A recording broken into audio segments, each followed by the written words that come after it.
या कुक्षि विवरे कृत्वा स्वयं रक्षति सर्वतः नमामि जननीं देवीं परां प्रकृतिरूपिणी कृच्छ्रेण महता देव्या धारितोऽहं यथोदरे तत्प्रसादात् जगद्दृष्टं महत्वर्नित्यं नमोऽस्तु ते पृथिव्या यानि तीर्थानि सागरादीनि सर्वतः वसन्ति यत्र తాం నౌమి మాతరం భూతి హేతవే.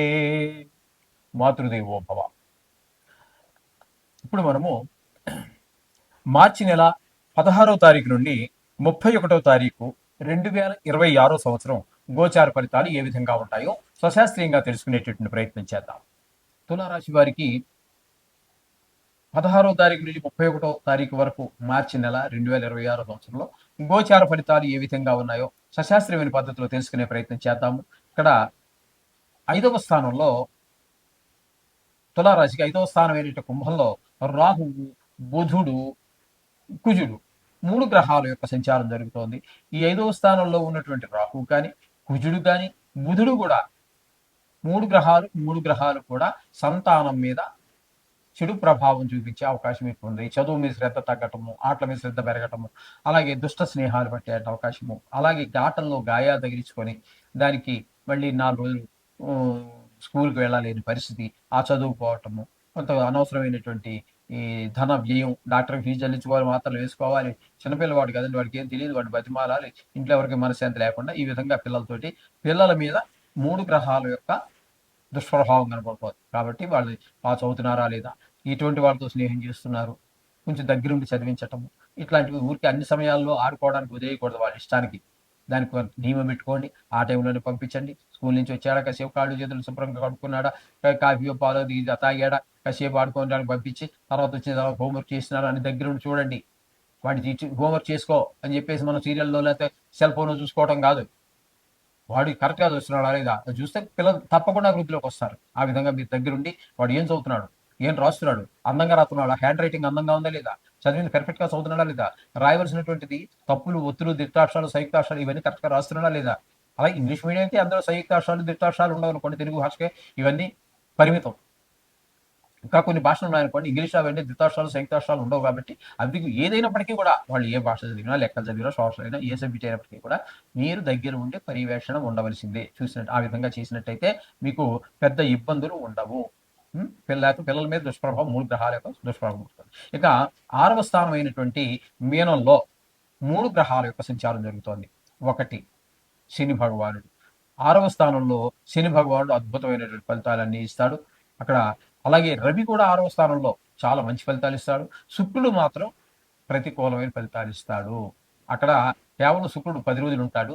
తదుపరి ఆయన సంక్రమణం చెంది మీనంలోంచి ఈ మేషంలోకి వస్తున్నారు. అంటే 6, 7 స్థానాలు. శుక్రుడు మాత్రం పూర్తిగా అసలు ప్రతికూలంగానే ఉన్నాడు, అనుకూలంగా లేడు. 6, 7 స్థానాలు. ఇకపోతే ఈ 6వ స్థానంలో ఉన్న శని, రవి మాత్రం చాలా చక్కటి ఫలితాలను ఇస్తున్నారు. తద్వారా ఆరోగ్యం బాగుంటుంది.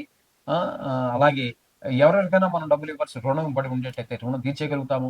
లేదా మనం ప్రయత్నం చేస్తే దొరుకుతుంది. ఆ దొరికినటువంటి ఆ రుణం తీసుకున్నది కూడా మంచి పనులకు, అంటే పిల్లవాడి ఉన్నత విద్య కోసము, లేకపోతే గృహం కొనడం కోసము, లేకపోతే ఇల్లు కొనడం కోసం, కారు, ఇట్లా ఏదో మొత్తం మీద ఒక మంచి పని కోసం ఉపయోగపడుతుంది.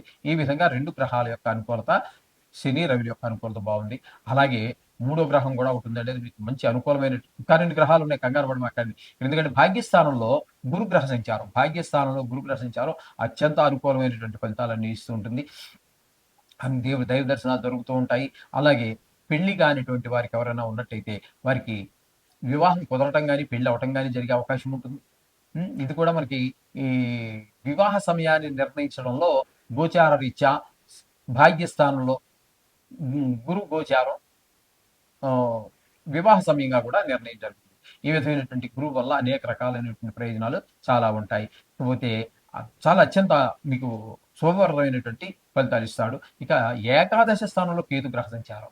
ఏకాదశ స్థానం అంటే దాన్ని లాభస్థానం అంటాము. కాబట్టి ఇక్కడ ధనంకి ఇబ్బంది పడవలసినటువంటి పని ఉండదు. చాలా ధనార్జన బాగుంటుంది.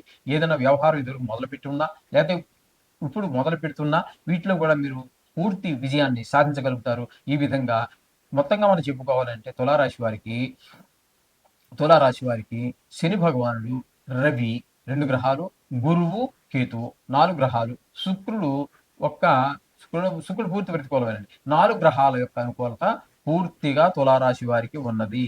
కాబట్టి వీరికి మిగతా బాగానే ఉన్నట్టుగా టోటల్‌గా మనం చెప్పుకోవచ్చు. ఏదేమైనప్పటికీ మిగతా గ్రహాలు ప్రతికూలమే కాబట్టి ఖచ్చితంగా మీరు నవగ్రహాలకు సంబంధించినటువంటి మంత్రాలు, శ్లోకాలు చదువుకోండి. సర్వశుభాలు పొందండి. శుభం భూయాత్. మీనరాశి వారికి మార్చి నెల 2026 సంవత్సరంలో 16వ తారీఖు నుంచి 31వ తారీఖు వరకు గోచార ఫలితాలు ఏ విధంగా ఉన్నాయి, ఏ విధమైన జాగ్రత్తలు తీసుకోవాలి ప్రతికూలంగా ఉన్నటువంటి వారికి గ్రహాలకు అనేటువంటి విషయాన్ని మనం సశాస్త్రీయంగా తెలుసుకునే ప్రయత్నం చేద్దాము. ఇందులో నా కవిత్వం కానీ నా పైత్యం కానీ ఏమీ ఉండవండి. శాస్త్రం ఎంతవరకు చెప్పిందో అంతవరకు మాత్రమే చెప్పడం జరుగుతూ ఉంటుంది. కాబట్టి మీరు జాగ్రత్తగా వినండి. ఇక్కడ మీనరాశి వారికి జన్మంలోనే 3 గ్రహాల యొక్క సంచారం జరుగుతూ ఉన్నది. ఒకటి శని భగవానుడు, అంటే జన్మంలోనే శని అన్నట్టయితే దీన్ని ఏళ్ళనాటి శనిలో తనుభావంలోనే ఉన్నారు కాబట్టి అక్కడ ముఖ్యంగా ప్రవర్తన బాగుండదు, ఏ పని ముందుకు వెళ్ళదు, చేద్దాం చూద్దాం అన్నట్టుగానే ఉంటుంది. అలా జరిగిపోతూ ఉంటుంది కాలం. కానీ పని మాత్రం ముందుకు వెళ్ళినటువంటి పరిస్థితి. అనేక రకాలైనటువంటి శారీరకమైనటువంటి రుగ్మతలు కలిగించేటువంటి పరిస్థితి.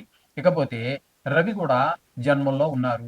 జన్మంలో రవి ఉండటం వల్ల చెడు ప్రవర్తనలు, తీవ్ర స్వభావం, గవుక్కుని మాట జారిపోవటం, ఇట్లాంటివన్నీ రవి వల్ల కలుగుతూ ఉంటాయి. ఇక శుక్రుని కనుక మనం తీసుకున్నట్టయితే జన్మంలో 25వ తారీఖు వరకు, అంటే 10 రోజుల పాటు జన్మంలో ఉంటారు.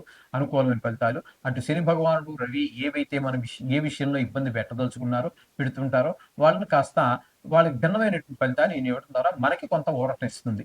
అట్లాగే ఒక 6 రోజుల పాటు ద్వితీయ స్థానంలో ఉండటం వల్ల ఆ 6 రోజుల్లో ధనానికి లోటు లేకుండా, అలాగే కుటుంబంలో పరిస్థితులు కొంచెం అనుకూలంగా ఉండేలాగా, కంటి వ్యాధులు ఉన్న వారికి కాస్త నివాళించే విధంగాను శుక్ర భగవాన్ యొక్క అనుగ్రహం కలుగుతూ ఉన్నది. ఇకపోతే చతుర్థ స్థానంలో గురు యొక్క సంచారం శుభ ఫలితములను ఇవ్వజాలదు. చతుర్థ స్థానంలో గురు సంచారం విద్య విషయంలోను, భూమి విషయంలోను, గృహ విషయంలోను, వాహనాల విషయంలోను, రియల్ ఎస్టేట్ వ్యాపారం చేసే వారికి వీటికంటే కూడా ప్రతికూలమైన ఫలితాలే ఇస్తూ ఉన్నాడు గురువు చతుర్థ స్థానం సంచారం వలన. తల్లి గారి విషయంలో కొంచెం జాగ్రత్తలు తీసుకోండి. అలాగే 6వ స్థానంలో కేతు గ్రహ సంచారం. ఈ కేతు మాత్రం పరిపూర్ణమైనటువంటి శుభ ఫలితాలు ఇస్తూ ఉన్నాడు. ఏంటంటే ఆరోగ్యం బాగుండేలా చూస్తారు. అలాగే రుణాలు ఏమైనా ఉన్నట్టయితే తీర్చేయగలుగుతాము. రుణం కోసం మనమే ప్రయత్నం చేస్తున్నాము, తప్పకుండా దొరుకుతుంది. మీరు ఆ తీసుకున్న రుణంతో ఏదో సద్వినియోగం అయ్యేటట్టుగానే ఇల్లు కొనటము, లేకపోతే ఇంటికి స్థలం సమకూర్చుకోవటము, కారు కొనటము, ఏదో పిల్లవాడిని ఉన్నత విద్య కోసం ఖర్చు చేయటము, మొత్తం మీద మీరు చేసినటువంటి ఖర్చు ఏదైతే ఉన్నదో ఆ ఖర్చు సద్వినియోగం అయ్యేటటువంటి అవకాశం మనకి కనిపిస్తూ ఉంటుందండి.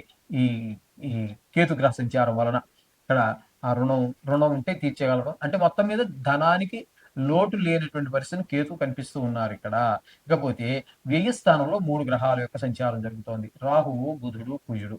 ఈ 3 వ్యయ స్థానంలో ఉన్నప్పుడు ఇవన్నీ కూడా ధన వ్యయం, ధన నష్టము, శత్రు భయము, మనోవిచారము, కలత్ర నష్టము, కొంతమంది దుర్మార్గులకి కారాగార శిక్ష, ఇట్లాంటివన్నీ కూడా మనకి ఈ 3 గ్రహాలు కూడా అదే పని చేస్తూ ఉన్నాయి. కాబట్టి ఈ చెడు పనులు చేసిన అటువంటి వాళ్ళు ఎవరైతే ఉన్నారో వాళ్ళనే కాదండి, మామూలుగా చెడు పనులు చేయకపోయినా కూడా ఈ ధనం విషయంలో ధన వ్యయము, ధన నష్టము 2 వేరండి. ధన వ్యయం అంటే మీరు ఖర్చు పెట్టుకున్నారు, దానికి అంత బాధ ఉండదు.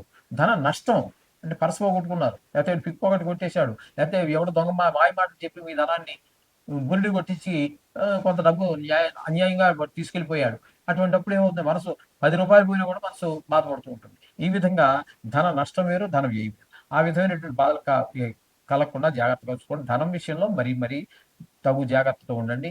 ఎక్కడా మీరు వాళ్ళకి హామీ, వీడు నా చిన్నప్పటి నుంచి నాతో చదువుకున్నాడు, లేకపోతే నాతో పాటు 5 ఏళ్ళు ఉద్యోగం చేశాడు, ఇటువంటివేమి మనసులో పెట్టుకోవద్దని ఎవరికి మీరు హామీలు అవి ఉండవద్దు. అట్లాంటివి చేస్తే ఆయన హ్యాపీగానే ఉంటాడు. మీరు ఎవరి కోసమైతే మీరు హామీ తీసుకున్నారో ఆయన హ్యాపీగా ఉంటాడు, మీరు మాత్రం మునిగిపోవడం గ్యారంటీ. కాబట్టి అటువంటి హామీలు ఎవరికీ ఉండవద్దు.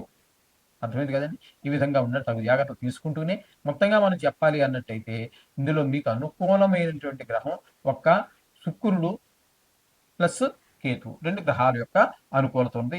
మిగతా గ్రహాలన్నీ కూడా కొంచెం ప్రతికూలంగానే ఉన్న కారణంగా మీరు తప్పకుండా నవగ్రహాలకు సంబంధించినటువంటి శ్లోకాలు, బీజాక్షరాలు, లేకపోతే మీకు రోజు వెళ్ళేటటువంటి దగ్గరలో ఉన్న గుడిలో నవగ్రహాలు వెళ్ళే అలవాటు ఉంటుంది. కొంతమందికి స్నానం చేసి ఇంటి దగ్గర పూజ చేసేసుకుంటారు. వెళుతూ 2 అడుగులు వాకబుల్ డిస్టెన్స్‌లో ఉంటే అక్కడికి ఆగి ఆ నవగ్రహాలు తిరిగి గుళ్ళో ఉన్నటువంటి ప్రధాన దేవుడు ఎవరైతే ఉన్నారో ఆ దేవుడిని దర్శనం చేసుకొని వెళ్ళిపోతుంటారు. రోజు ప్రతి నిత్యం వాళ్ళకి అదొక దినచర్య అంతే. ఆ విధంగా చేసే వాళ్ళకి చాలా శుభప్రదమైన ఫలితాలుంటాయి.